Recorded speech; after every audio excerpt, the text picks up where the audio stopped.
Question number 10 है कि कागज की एक शीट पर स्याही का एक बिंदु अंकित है। इस स्याही के बिंदु को 25 सेंटीमीटर ऊंचाई से देखा जाता है। कांच की 10 सेंटीमीटर मोटाई की और 1.5 रिफ्रैक्टिव इंडेक्स की मोटी पट्टिका इस स्याही के बिंदु के ऊपर रख दी जाती है। हमसे अब पूछा है कि स्याही का बिंदु अपनी वास्तविक स्थिति से कितना ऊपर उड़ जाएगा। तो इसके लिए हम फॉर्मूला यूज करेंगे एपरेंट डेप्थ का, डी डैश अपॉन में डी बराबर N2 अपॉन में N1। तो डी डैश रिफ्रैक्शन के कारण पहले जो स्याही का बिंदु था मान लिया वो ए पर है। रिफ्रैक्शन के कारण क्या होगा कि ऑब्जर्वर के लिए ये स्याही का बिंदु ए पे ना दिखाई देकर ए से कुछ ऊपर शिफ्ट हो जाएगा, मान लिया बी पे पहुंच जाएगा। बी पॉइंट की कांच की सतह से जो दूरी होगी वो एपरेंट डेप्थ होगी, आभासी गहराई होगी, उसको हमने डी डैश मान लिया, डी डैश। और जो वास्तविक गहराई क्या है, कांच की जब पट्टिका रख दी गई है तो कांच की जो मोटाई है वो 10 सेंटीमीटर दे रखी है, तो 10 सेंटीमीटर नीचे वो पॉइंट होगा ए, तो कितना ये 10 रख देंगे यहाँ पे। N2 उस माध्यम का रिफ्रैक्टिव इंडेक्स होता है जहां प्रकाश की किरण जाती है। तो जब ऑब्जर्वर देखेगा इस स्याही के बिंदु को तो प्रकाश की किरण क्या होगी, कांच की पट्टिका से नीचे से आती हुई दिखाई देगी, क्योंकि यहाँ बिंदु से निकलेगी प्रकाश किरण, तो निकलेगी कहाँ से, निकलेगी बिंदु से।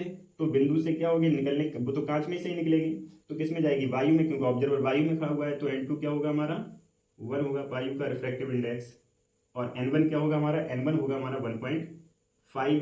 पॉइंट लाएंगे, जीरो बढ़ा लेंगे ऊपर, तो दिस इंप्लाइज डी डैश जो निकल के आएगा हमारा वो आएगा 10 इंटू 10/15। तो 5 3 है 15 और 5 दूनी 10, तो ये हो जाएगा 20/3। तो 3 6 18, 2 बचे 6.66 सेंटीमीटर। तो जो पॉइंट ए था, स्याही का बिंदु पॉइंट ए पे मान लिया था। अब स्याही का बिंदु जो होगा कांच की 10 सेंटीमीटर मोटी पट्टिका रख जाने के कारण ये जो होगा कांच ऑब्जर्वर के लिए ये दिखाई देगा 6.66 सेंटीमीटर नीचे दिखाई देगा, लेकिन वास्तव में वो कहाँ पे है, 10 सेंटीमीटर पे है। ऐसा किस लिए हुआ, ऐसा हुआ रिफ्रैक्शन के कारण। अब क्या है कि ये जो है ए से बी पे पहुंचा, बी की जो है कांच की सतह से जो दूरी निकल के आई है वो 6.66 सेंटीमीटर है। हमको ये बताना है कि अपनी वास्तविक स्थिति से कितना ऊपर उड़ गया, तो ए से बी तक पहुंचा है। तो कांच की सतह से ए तक की दूरी तो है 10 सेंटीमीटर, और कांच की सतह से जो ऑब्जर्वर के लिए दिखाई दे रहा है वो बी पे दिखाई दे रहा है, जिसकी दूरी हमने निकाली 6.66 सेंटीमीटर।